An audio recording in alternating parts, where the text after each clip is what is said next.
நண்பர்கள் அனைவருக்கும் நல்வணக்கம்ங்க.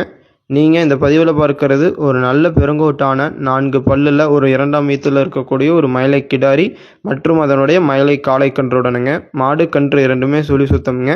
இந்த கிடாரி பொறுத்த வரைக்கும் வந்து பார்த்தீங்கன்னா கறவைக்கு கால் அணைக்க வேண்டுங்க. அதாவது நீங்கள் வீடியோ பதிவை பார்த்தாலே தெரியும், கால் அணைக்கிறதுலேருந்து நம்ம போட்டிருப்போம்ங்க. எவ்வளோ நல்ல சாதுவான குணம் கொண்ட மாடுங்க. நிறைய நண்பர்கள் கேட்குறீங்க, கறவை வந்து பார்த்தீங்கன்னா கால் அணைப்பதற்கான காரணம் வந்து மாடு கறவைக்கு ஒழுங்கு இல்லாதங்காட்டி தான் நீங்கள் கால் அணைக்கிறீங்களான்னு. நிச்சயமாக கிடையாதுங்க.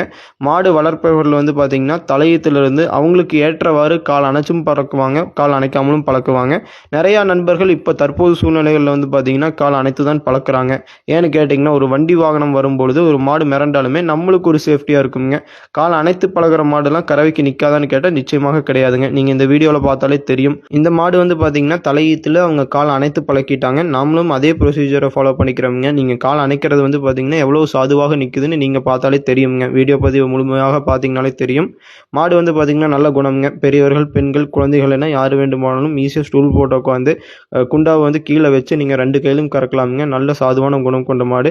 கறவைத்திறன் வந்து பார்த்தீங்கன்னா கன்றுக்கு போக நேரம் 2 லிட்டர், ஒரு நாளைக்கு 4 லிட்டர் பால் நீங்கள் கறந்துக்கலாமுங்க.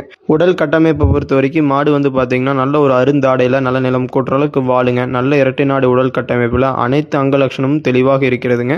இந்த கிடாரி உங்களுக்கு தேவைப்பட்டால் கான்டாக்ட் பண்ணி தெளிவுபடுத்தி வாங்கிக்கலாமுங்க.